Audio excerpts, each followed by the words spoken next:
The views expressed on Skeptically Speaking are not necessarily the views of this station, its affiliates, sponsors, or advertisers. Bring it on! The skeptics await your letter. Your call, tweet, homing, pigeon, whatever.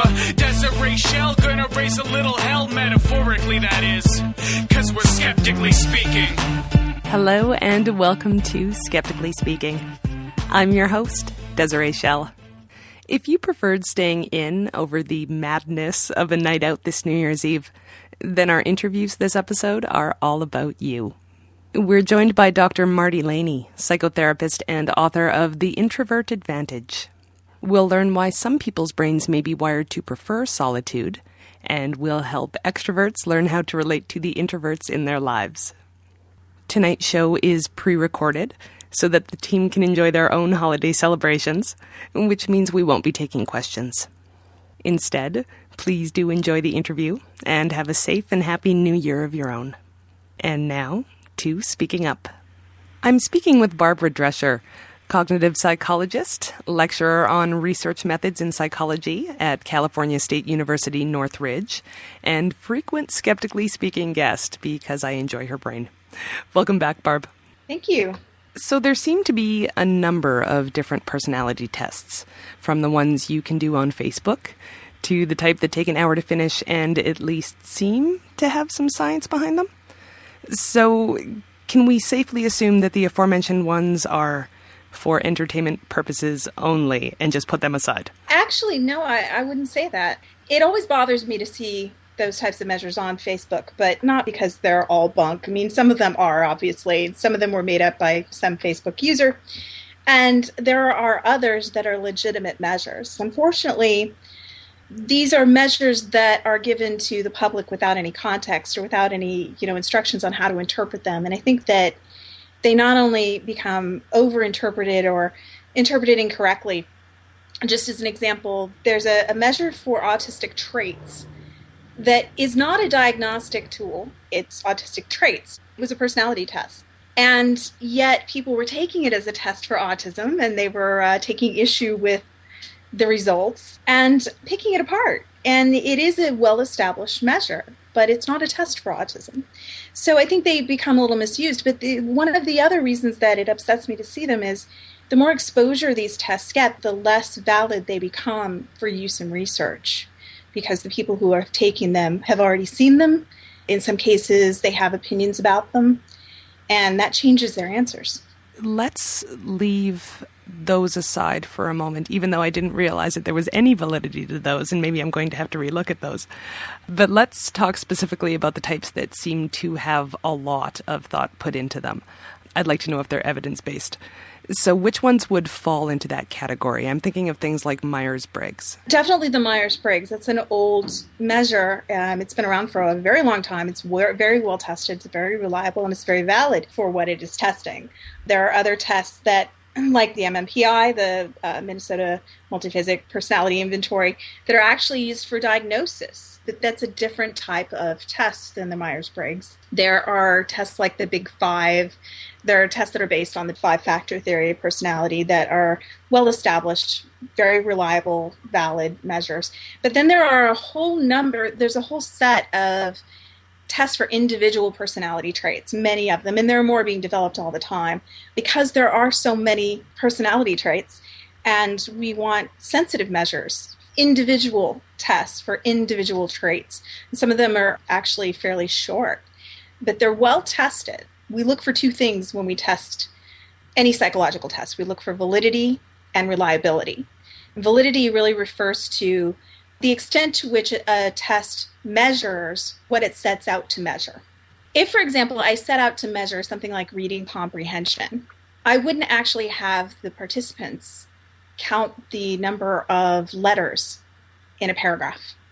I've seen students use this their first time in research, and they'd say, well, count the number of Fs. You've probably seen those paragraphs where they say, well, count the number of Fs, and you miss the Fs in of and some of the smaller words that we skip over. But that's not reading comprehension, is it? You're not reading, and you're not really comprehending it. That's not the goal of the task. So that wouldn't be a very good measure of reading comprehension. But it is a reliable test. It's probably going to test the same thing in every person that takes the test. It's probably going to test the same thing in every environment that you administer the test. It's probably going to test the same thing every time you give the test. So it could be a reliable test, but not a valid test. It could be a valid test and not a reliable test. We need both of them in order to have a good test. Well, how are tests like the Myers-Briggs or the 5-factor tests developed then? And if you could give me lots of details, please, because personality tests often feel vaguely like horoscopes for me. They're not that different in the outcome, but you are getting real information and you're making real information from it. It's just very vague. These tests are usually developed, they're called measures. In research, we call them measures because they measure something. And when we conduct research, we're usually looking for the answer to a question that has to do with how one variable is related to another variable. And in order to find that out, we have to know what the values those variables are in a sample that we choose. So we have to measure them. So we start with the definition of what we want to measure. And then we take that definition and construct what seems to tap into that measure. And those things can be many different things that kind of converge to one. For example, something like extroversion has to do with more than just how outgoing you are. There are lots of adjectives that you can think of to describe someone who is extroverted. They might be gregarious, they might be bubbly, but several of those things together kind of cluster together to make this construct called extroversion. So it's constructed of several things. A lot of the variables that we test in psychology are what we call latent variables. They're not things that we can measure directly. We can't take out a yardstick or a measuring tape and say, okay, well, it's 12 meters long. We can't look at someone's brain or even the byproducts of that brain and know exactly what the value of that measure is. So I can't crack open your head and know, well, she's depressed at this level. So I have to construct a definition of that allows me to measure it. And that definition could be a self-report test. It could be a number of measures. It could be someone else judging you. And these personality tests, they start with the definition of what is it exactly that we're trying to measure. And then what do we mean when we say that? So that's helping to define it. Okay, what questions do we have to ask in order to find that out? And then you also have to build in things like self-report bias. How much are people willing to tell you, even if it's anonymous? How much are people understanding of their own behavior, attitude, whatever it is that you're measuring? Some measures you can't really ask people directly how they feel about something because they don't really know. So a lot of the measures that we use are not exactly questions about how you feel or what you're thinking or what you would even do in a specific situation, but they're questions designed to find that out. So then what kind of research are these tests built on? I wouldn't say they're actually built on research. They are research. A form of research in themselves, right? Exactly. We have a definition and we build it on the definition. And then we test them to find out if indeed we have measured what we defined. So things like the Myers-Briggs or the Big Five. So what do they measure? Well, that's the interesting thing, I think. You might be surprised to know that most of them actually measure preferences. If you've taken one, and most people have, I think, you'll notice that most of the questions are, I prefer to be alone. I prefer to go to a party. Or some of them are forced choice. You're given two statements and you have to choose between them. Those are preferences, but none of them measure behavior. That's one thing that is really important to keep in mind is they're often sold that way. I think it's funny that retailers will use them all the time.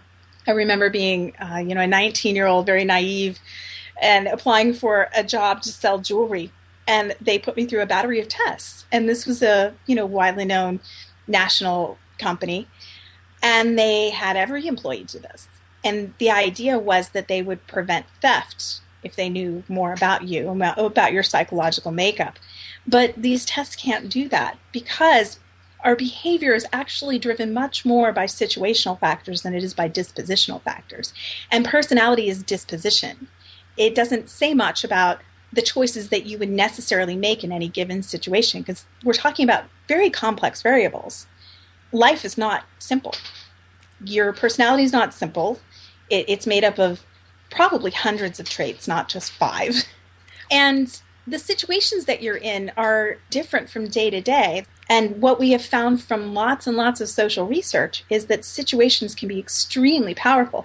We actually talked about this the last time I was on the show with the Stanford Prison Experiment. Right. That's one of those studies that has shown us that situations can be extremely powerful. I mean, all appearances would say that all of these men who were in this study were pretty much the same. They were all put through a battery of psychological tests. And none of them really stood out as being, unstable in any way or different from anyone else. And yet, based on the roles they were assigned in a make-believe prison situation, which they all knew was make-believe, they behaved very differently. So these tests don't predict behavior. That doesn't mean they're not reliable. They're reliable because they tend to stand up over time. And they tend to stand up in different situations. They tend to measure the same thing time after time after time. And they're measuring something that is fairly stable across your lifespan. And it doesn't mean they're not valid. They're valid because they measure what they say they're going to measure. But they don't measure behavior. Well, this is what I'm wondering, because I took the Myers-Briggs test when I was younger and then again recently, and I got 2 different results. So why would that be? There's 2 reasons. Just because we say they're stable traits doesn't mean that they are 100% always stable. People do change. They don't change drastically overnight, and they don't change at their core makeup. But traits can change. Traits can certainly change. And, like I said, you're made up of probably hundreds of traits, not just, 4. But also because you may have been somewhere, kind of on the line on 1 or 2 of those measures. The Myers-Briggs is called a typer. It actually puts you into 16 different categories based on your answers on 4 different dimensions. So those dimensions are actually things that are across a spectrum. So, an introvert or an extrovert, a thinker, a feeler, all the dimensions on the Myers-Briggs, they're continuums. People don't actually fall into one side or the other unless we draw a line somewhere. So the researchers have said, well, we're going to call everybody who's on this side of the line that, and everybody who's on the other side of the line something else. And so you've now taken this wealth of information and you have lost most of it by just putting people into 2 boxes. And so all those people on the fence, that are kind of in the middle, they can kind of shift back and forth very easily. And it doesn't take much to move from one side or the other, the answer on one question. So it's not unusual to see some slight changes across your lifespan on measures that are typers. These types don't tell us a whole lot, though. I mean, you wouldn't take 100 people and divide them into 16 categories based on their appearance. Right. So it makes absolutely no sense to say, well, your disposition is this one type, and then there's only 16 of them. It isn't very useful information. It's the descriptions you get they have to be very vague. So I guess this is what I'm wondering then. What are these tests useful for then? It depends on the test. I think that they're fun for people. I don't think that they tell you much about yourself, especially not more than you already knew. It's a little like getting a horoscope when you look at a type, because you're getting an output that's vague enough that it could fit many, many people. Because it has to be. That's all that was measured. It was something very vague.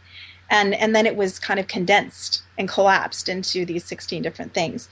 But you kind of know where you are on most of those things. I think that it is interesting, though, for some people to see how they fall in relation to other people, especially when you look at individual trait measures.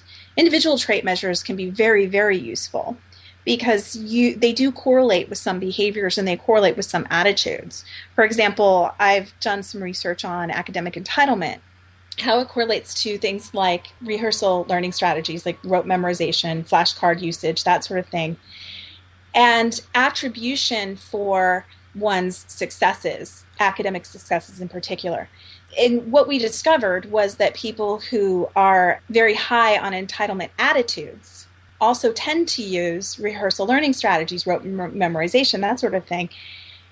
And then they also tend to attribute their failures, their academic failures, to outside forces.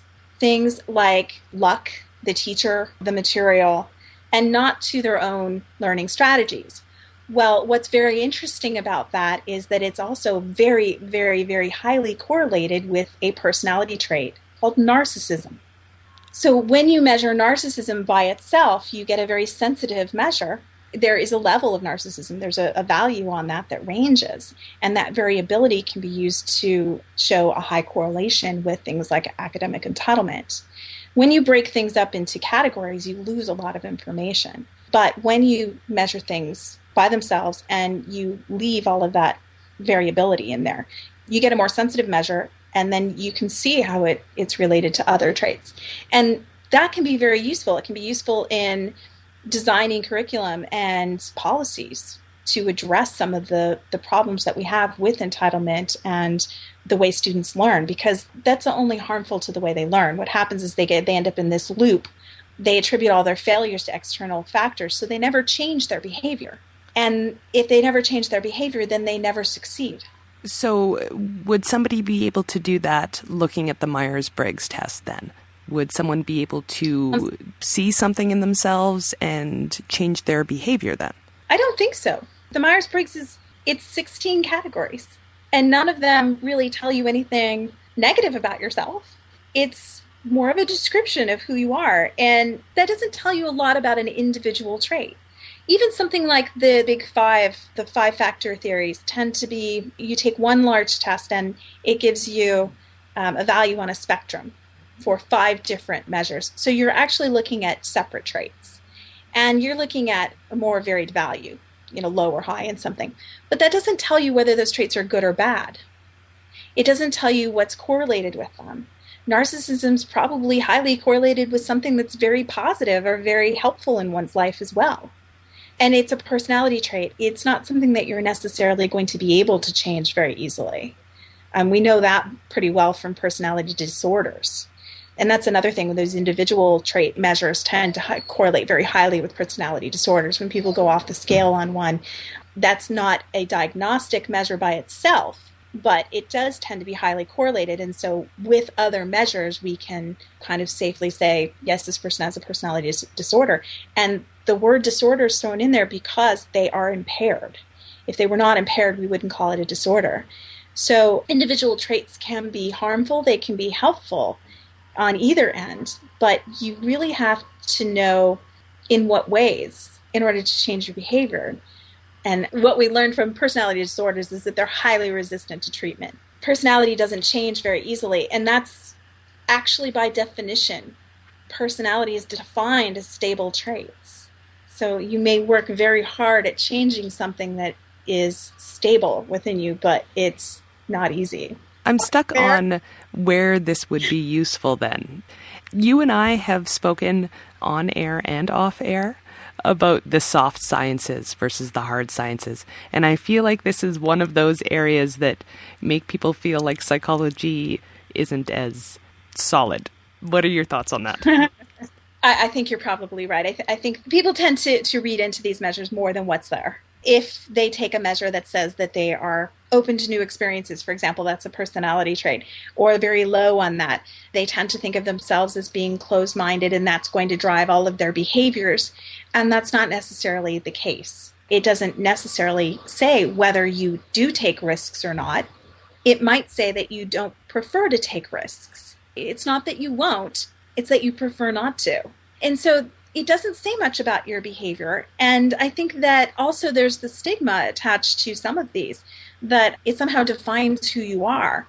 And I think that your actions define more of who you are than your personality, measures. So I think that people read into them more than what they're meant to measure. And a lot of that is simply that they're not designed to be given to lay people to tell them about themselves. They're designed for researchers to use because, as I said before, we can't crack open your head and measure it. So that's really what they're designed for. And when we keep in mind what the purpose is, then we can actually interpret it correctly. But if you don't have the training in the background, it's really easy to look at an outcome and to take offense with it, or to be proud of something that doesn't really say much, or to think that it drives your behavior. And I think that it could drive your behavior, actually.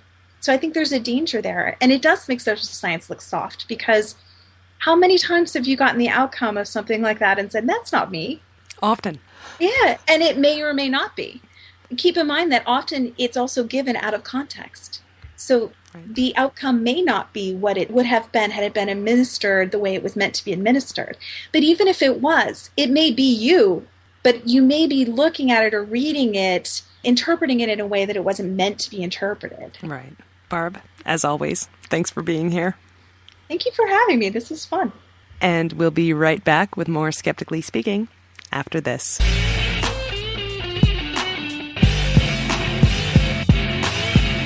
Skeptically Speaking wants you to question everything.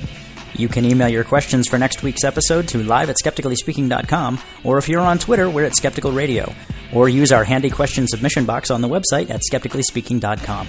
You can also subscribe to the show in iTunes or listen to past episodes. And while you're there, why not add your review? Skeptically Speaking is rebroadcast on a number of fine radio stations. Check the media page at skepticallyspeaking.com to see if we air near you. And now, back to the show. I'm here with Dr. Marti Laney, a researcher, educator, and psychotherapist. She's also one of the foremost authorities on introversion. She's the author of The Hidden Gifts of the Introverted Child, The Introvert and Extrovert in Love, and The Introvert Advantage. Welcome to Skeptically Speaking, Dr. Laney. Well, thanks for having me. Let's start out by saying the basic definition of an extrovert. We're born with two basic systems, and one is to manage the outside world, and one's to manage the inside world.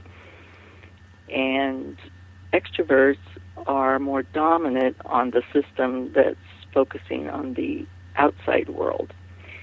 So they get energy and are interested in the outside world, and that's how their temperament is more balanced on that side of the temperament continuum. It's kind of like being left or right-handed, so they're born kind of being, let's say, right-handed, and less focused on the internal world. Are the qualities of introversion and extroversion more fundamental or consistent than other personality traits? Yes, it's found to be the most fundamental over time of any of the personality traits that they study, and they, believe me, they study all types of personality traits or behaviors. But the evolutionary psychologists think that we're born with some of this innate so that we don't have quite so much to learn when we come into the world, because our brains still have a lot more that we need to learn, and so we have fundamental, like, basic survival abilities, and temperament is one of them. If you're an extrovert and an emergency happens, you tend to run toward or do something. Introverts tend to pull back, withdraw, and kind of watch and see what's happening. Those are just fundamental differences in people. So what would the difference be between temperament and personality then? They can tell now when children are either more introverted or extroverted as young as they say about 4 months. And introverted children or babies are called owls because they tend to be quite alert, don't move their bodies as much, look around, take in a lot. Very often you'll hear parents say that about a child. Oh, they're an old soul, or there's something about them. And extroverted babies tend to be a lot more active and maybe in alert states when something's happening, but not necessarily in alert states when nothing much is going on near them. So personality is where humans have all kinds of traits and abilities and shortcomings and behaviors and characteristics, and all of that together is a personality, which includes one's temperament. There's, I'm sure you know, something called the Big Five personality traits. Right. They're kind of overarching, or there's now the Big Seven. And included in that is the introversion and extroversion, because it is so central to how you respond and how you get your energy and how you interact with other people. Introversion and extroversion affect a lot of your life, way more than people realize, actually. But personality is really each unique individual's collection of all kinds of aspects of themselves. Well, I've read quite a few books on psychology, and something that comes up frequently is the assertion that people are very hard to classify in terms of personality types. Would you agree? Well, yes and no. I mean, as we're finding with genetics now, I just got a postgraduate certificate in genetics because I'm interested in genetics after working so much on temperament. And the humans behave in clusters. So we and genes come in clusters on certain chromosomes. So obviously we can in some ways classify people. That's what we do when we diagnose people. It gives us an idea, for instance, if someone has a hysterical personality or a narcissistic personality, they can look almost identical. However, as a therapist, you need to treat each very differently, so you better know what the differences are. So humans do behave in certain patterns and clusters of traits and patterns. I can pretty much guess by knowing some things about someone, some other aspects that they might have. And at the other end of that continuum is that each person's unique and can surprise you. So then, what can things like the Myers-Briggs test and the Big Five, how much can they really tell us about someone then? Humans are not black and white. Everything in the human body, brain is on continuums. Everything about us is on continuums. Myers-Briggs, I actually think, is amazing in what it captures about some people. It captures enough to kind of have ideas in general about approaching people while staying open, one of the big five traits, to being able to see other aspects. Like, I work with a lot of people, and we guess what their boss is like, and then we talk about how you approach that kind of person. And I've, in 30 years of being a therapist, never seen it not help. So there are certain things that you can see about people which helps you interact with them more skillfully. You know, what Jung and all these early theorists were very brilliant observers, and while they didn't have the brain neuroscience knowledge that we have today, they pretty well captured the various larger chunks of the brain and how each works, and that's why there is a certain validity, realizing that people can at certain times be surprising or not follow what their usual personality might be, or they might be able to grow aspects of their personality more. I'm very introverted. I still have to work on being more extroverted. It'd be kind of hard to do all the book tours I've done unless I understood how to manage myself and help myself extrovert more. So you're saying it is possible to change these essential parts of your personality? No, I wouldn't say change. You can't change temperament. It's like being right or left-handed. You're going to function best wherever your natural set point is on the introversion-extroversion scale. You know, like mine's way over on the introverted side. I still function best when I'm working around that, what they call comfort zone. But I have to learn, as all introverts do, to move into doing more extroverting, moving down the continuum toward more extroverting. And I can do that as long as I'm very careful about storing up energy, not overdoing, taking breaks, things that helps my body and brain work better. But I'll still function better, closer to my own set point. Now, you say that you must do this, and one of the things that you write about is that the world around us is extroverted. Can you explain that? Well, research shows around the world, and even though I know some people in the Myers-Briggs world think that extroversion and introversion is more 50-50, I personally don't. I think in today's world is so manic that people may look more introverted or need more downtime, but I still think that about 75% of people are extroverted.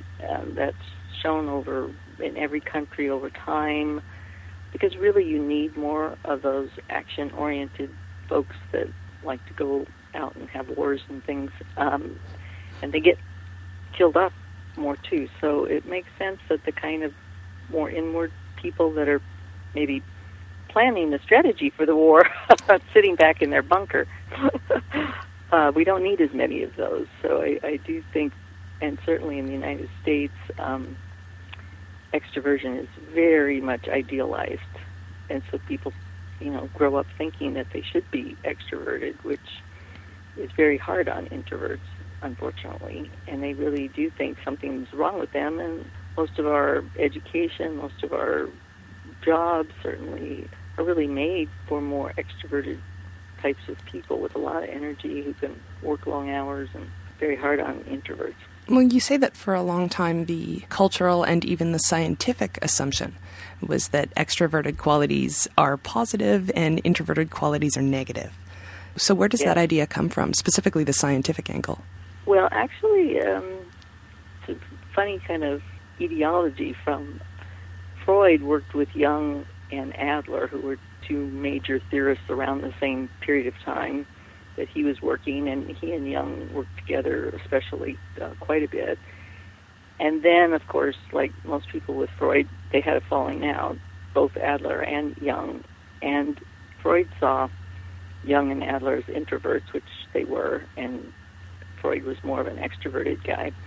So he began, after their big falling out, he began writing about introverts as negative.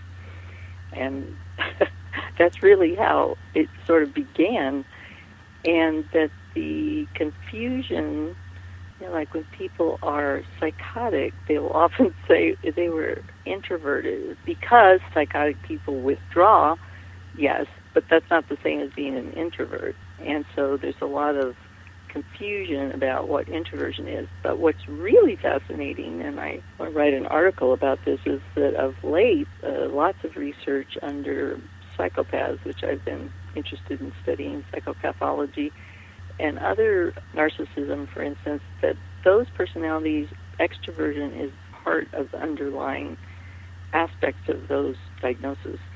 So that while it's true people can be too inward if they have a brain illness, they can also be too outward, and that can be a brain illness too. Right.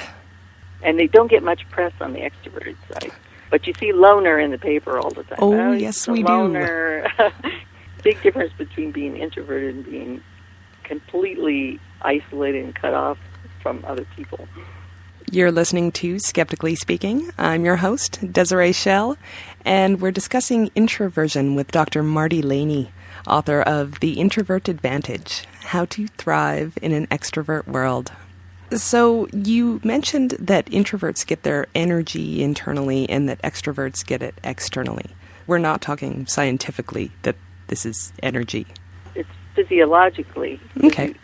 We get energy from food that we eat, and we get energy from whatever neurotransmitters we're dominant on. And there's different types of energy. There's physical energy, emotional energy, intellectual energy, and those are different for different people.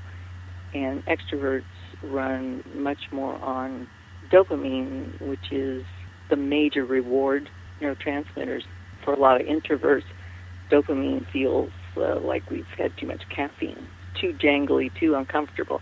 But that same amount of dopamine for an extrovert could feel great, and they feel energized and raring to go because they're on that side of the system that uses dopamine a lot.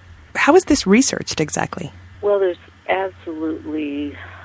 When I first took the Myers-Briggs in college and realized I wasn't very introverted, which explained a lot of peculiarities about me that I didn't understand at the time.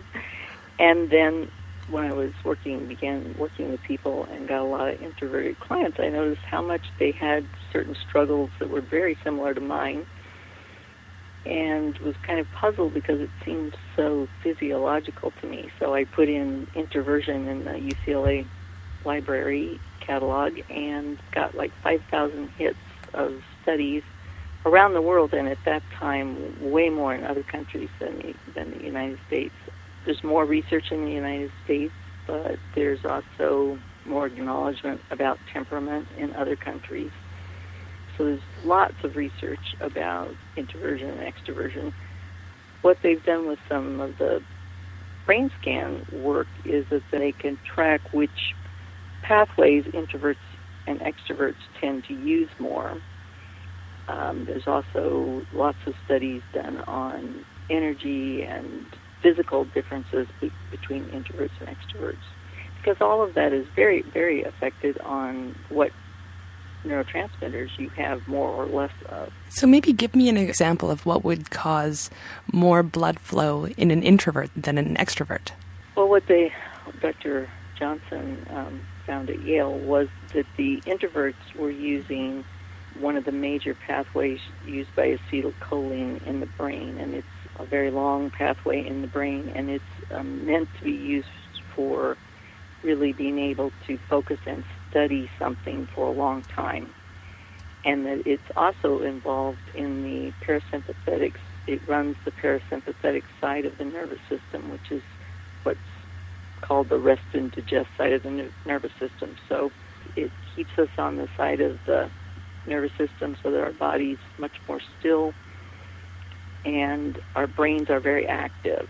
Extroverts, on the other hand, they use one of the major dopamine pathways. It's a shorter pathway in their brain. It moves from thing to thing quite easily. It doesn't focus as much, and their body is dominant on the sympathetic side of the nervous system, which is made for action. So the brain's always choosing, should we take action or should we sit and think? And so the problem is that introverts, and I have that problem myself, once I've researched something and put it together, it doesn't really matter to me too much if I actually do anything with it in the outside world. And right. Like my first book, my therapist that I was seeing at the time for the program I was in at school said, you should write a book about this, and really it hadn't occurred to me, although I'm glad I did, from the standpoint that it's really helped a lot of people, which I feel good about. But it would be a very different motivation than someone who does something in order to show it in the outside world more, which is a more extroverted motivation. Well, extroverts and introverts also react differently to different stimulation. Why do the former experience more understimulation, whereas the latter frequently feel overstimulated? Well, they found that in all sensory systems, they understand that there's a lot of different memory systems. There's different pathways for the auditory system, for the visual system. Sometimes there's 3 pathways, but usually they found that there's 2, and one is quick and picks up, let's say, visual system picks up movement, or the auditory system picks up a sound. Those are generally hooked up to a more extroverted side of your brain and your body. The introverted side is a slower pathway that actually takes in a lot more, but it's unconscious, and it will take a while for it to reach consciousness. So introverts are taking in way more, and way more than they may appear to be taking in, and sometimes way more than they realize they're taking in. And then they need to process that in order to break it down and break it into smaller bits so that they can do something with it. Without really realizing it, they're getting overwhelmed by all that information. Extroverts register things, and then, boom, they move on. There isn't the same amount of information to process. Also, when you think about the fact that everything extroverts do in the outside world gives them energy, gives them stimulation, gives them energy, and everything in the outside world drains energy for introverts. If you really take that in and think about it, it's a huge difference between people. My husband and I wrote my 3rd book on our marriage, which he's an extrovert and I'm an introvert. And he was thinking it would be pretty easy to work with me on the book and watch me, write the first 2 books. But after he started actually doing it, where you have to sit for hours and write, he had quite a realization that was really hard for him to do. So he would write, or we would discuss something, I would write it up, and we would discuss it some more. Meanwhile, he's going out to do errands, going out to talk to people, going out to do various things that he does on boards of companies and all. And then coming back. And after a while, he said, I could never sit for 8 hours like you do and write. It would be impossible. That's a big difference between introverts and extroverts. Depth and breadth are two concepts that you use to illustrate the differences between these two extremes. How do these terms help explain the introverted and the extroverted approaches to knowledge and to experience? Those pathways in the brain that actually a lot of extroverts can look like very good students because they can learn things quickly and spit them out quickly.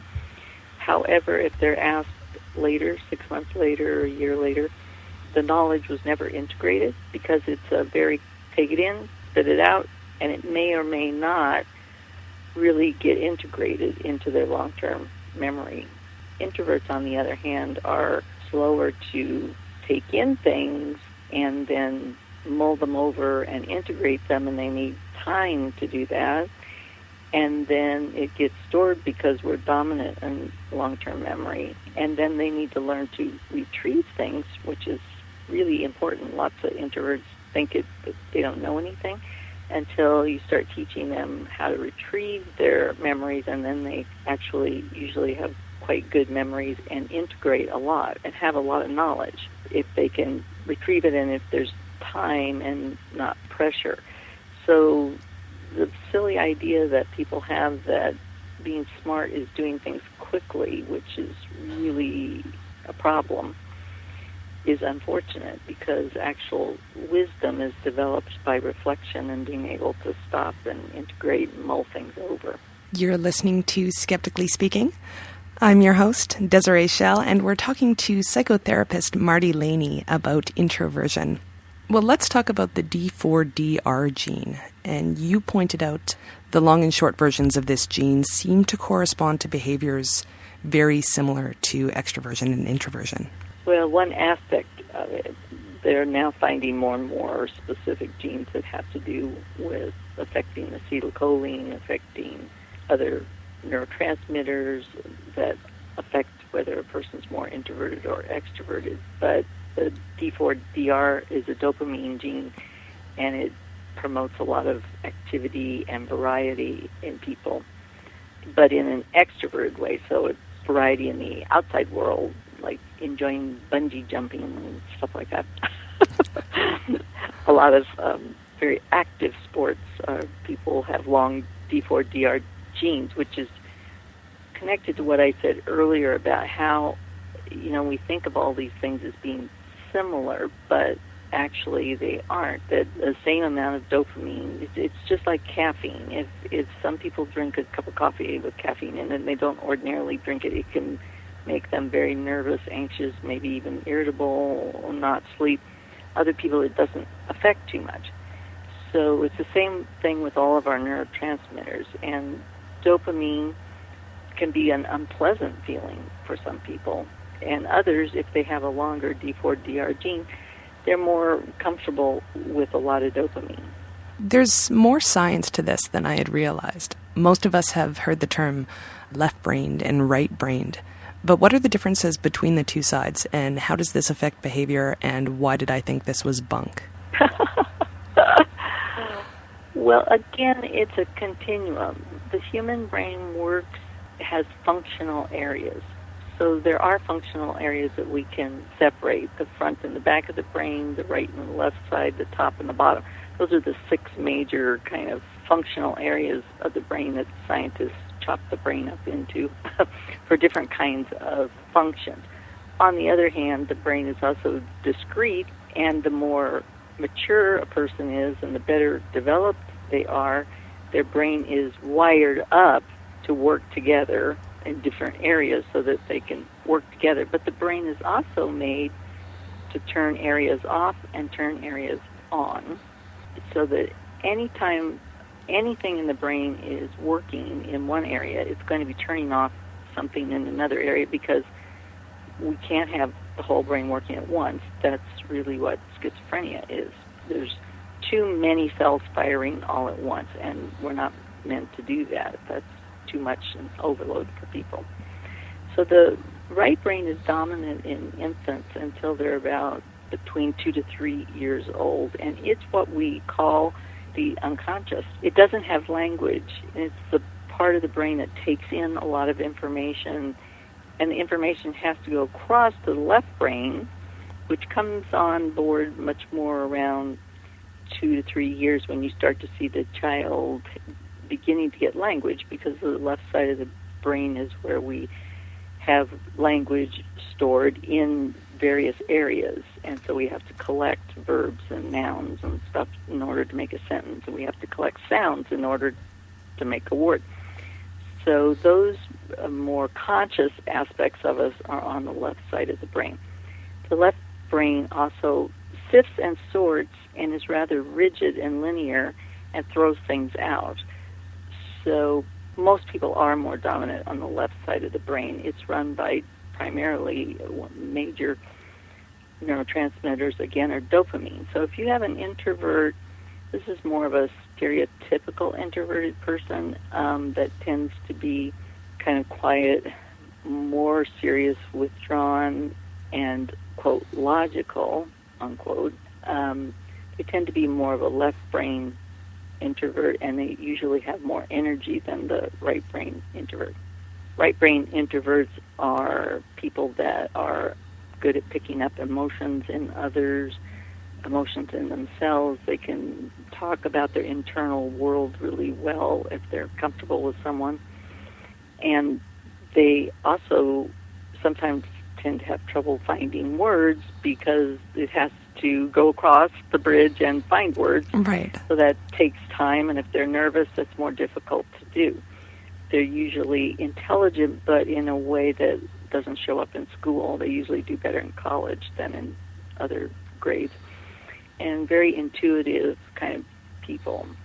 I'm a right brain introvert. You know, it's even more a difficult kind of introvert to be, though, than a left brain introvert. One of the things that you mentioned that I actually found curious was that being shy is not the same as being introverted. Not at all, no. There is some genetic findings with shyness now, but shyness is not a temperament. Shyness can be learned, and certainly introverts, extroverts can be shy if they're criticized a lot. They can end up shy, but shyness, with introverts, the thing that is very puzzling to usually themselves and to other people is how much they can change, in that if I'm talking with my best friend and we're jabbering away for several hours, no one would look at me and think I'm an introvert. If I go to a party, however, I find it hard to think of anything to say. So in different environments, we react differently. Shyness is across the board. A shy person can be shy with one person. They can be shy with someone they've known a long time. They can be shy. And usually they don't have very good social skills, and often shyness can be helped a lot with better social skills. Introverts usually have quite good social skills. It's just that our brain is made for one-on-one conversation and a deeper, more complex conversation, whereas extroverts are made for social chit-chat, and there's actually different pathways in the brain for those different kinds of conversing. And shy people are usually quite anxious and fearful, and I've worked with a lot of extroverted people that are shy, and it's really, really horrible for them, because here they are needing energy from being out with other people. They want to be out with other people, and yet they're horribly shy. I mean, that's a really difficult place to be. But they can usually be helped a lot by learning more skills and by practicing going out in the world. You're listening to Skeptically Speaking. I'm your host, Desiree Schell. We're talking to researcher and psychotherapist Dr. Marti Laney about the science behind being an introvert and how we can apply that to navigating in an extrovert world. And we'll be right back after this.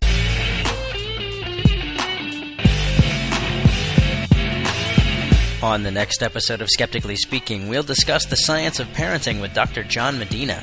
His book, Brain Rules for Baby, examines some of the most basic things that science understands about the developing brain and provides helpful strategies for encouraging your child's mental growth.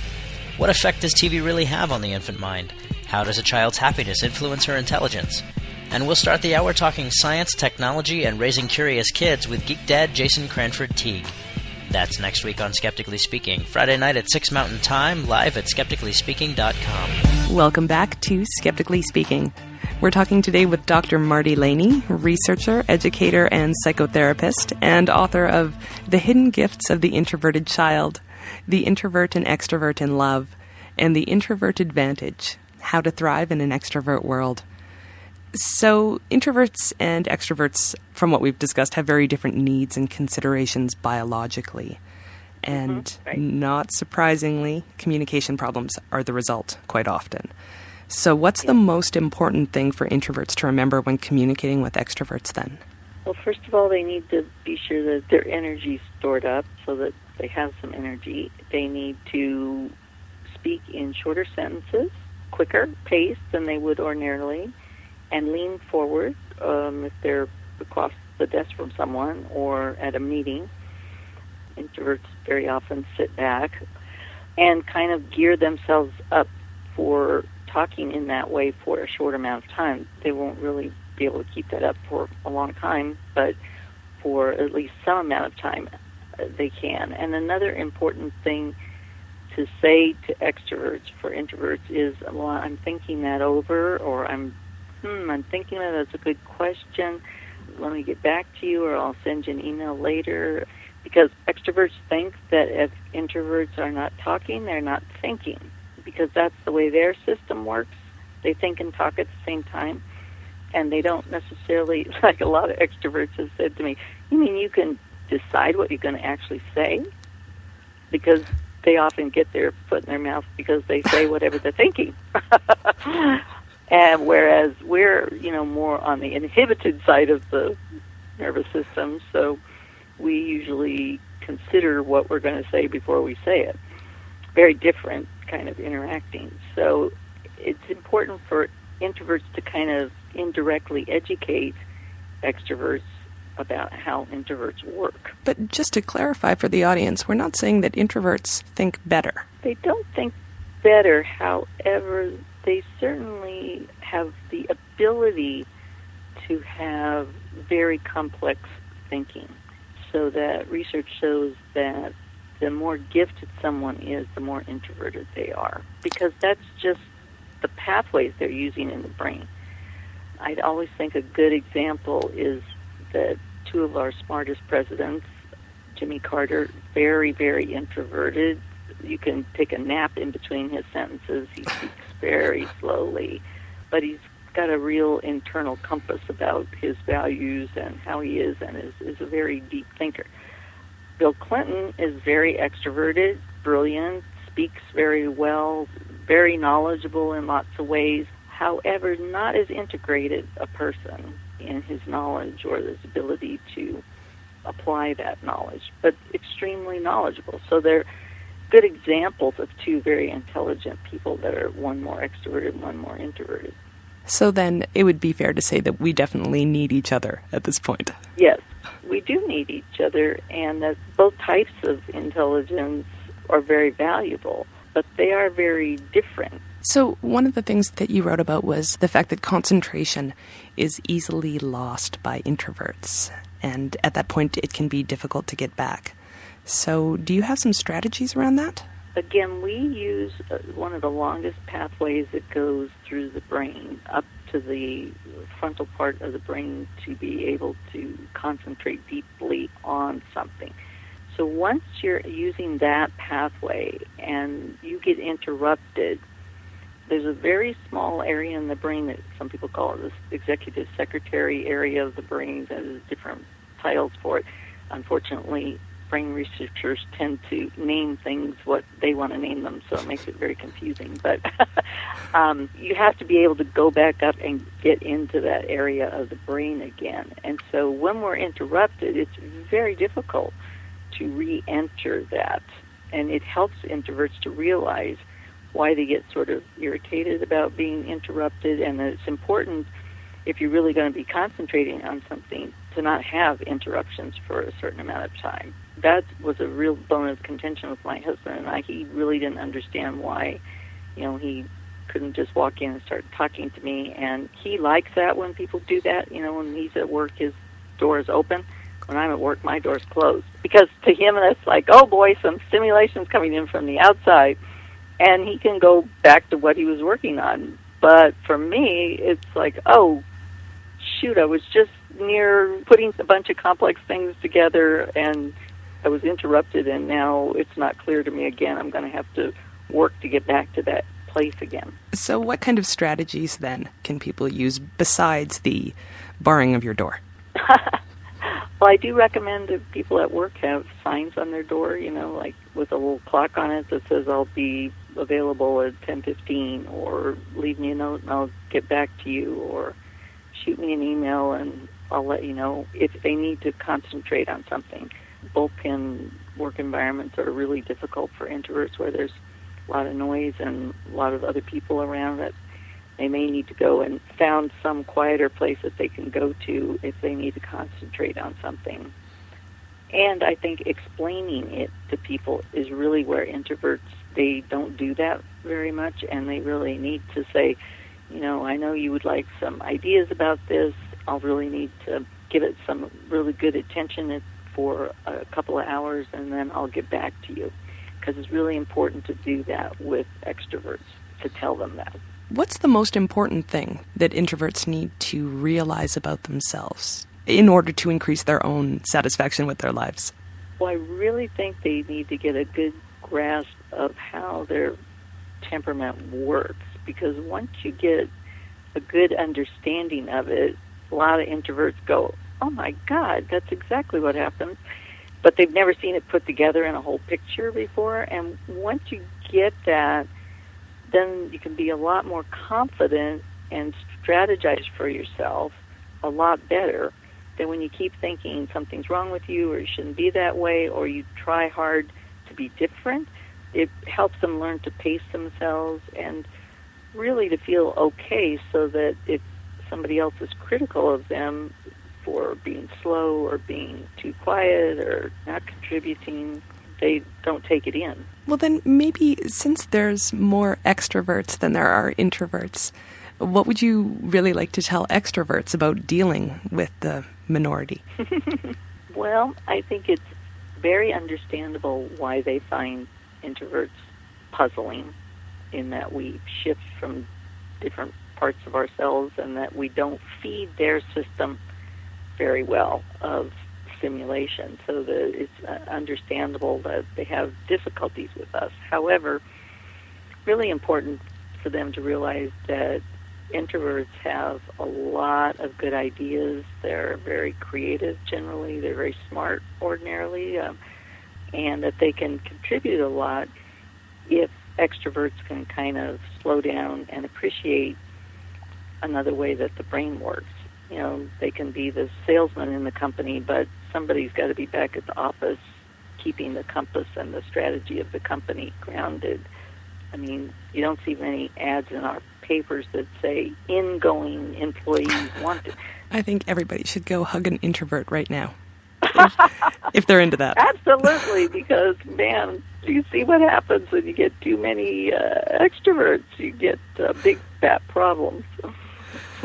Thanks very much. As you would if you had too many introverts, too. Absolutely. Dr. Laney, thanks very much for being here. And it's thanks so much. The Introvert Advantage is an amazing book, and I very, very, very much, and I'll say very one more time, very much suggest this to anybody who is an introvert and is having trouble with that or just wants to know the science behind their brains. Yeah. And Dr. Laney's website is theintrovertadvantage.com. And we posted the link on our site, skepticallyspeaking.com. There are also links to our Facebook page, to Twitter, and to iTunes, where you can subscribe to the show. Thanks for listening, and we'll see you next week on Skeptically Speaking. Bring it on. The skeptics await your letter. Your call, tweet, homing, pigeon, whatever. Desiree Shell, gonna raise a little hell, break the spell of Pavlov's spells. Cause we're skeptically speaking. Our mind reading tarot cards and witches, psychics, and their spoon-bending mind tricks. All the humbug, flim-flam, frauds and shams, the charlatan woo. I don't think you understand. It's the hocus pocus, out of focus locus, eroding the brain, making gains on the hopeless. let the crystal ball fall, smash on the floor. Leave the pieces alone, we don't need them anymore. Just a microscope, telescope, magnifier, reading in between the lines of these lies. Bring it on, the skeptics await your letter, your call, tweet, homing, pigeon, whatever. Desiree Shell gonna raise a little hell, metaphorically that is, 'cause we're skeptically speaking.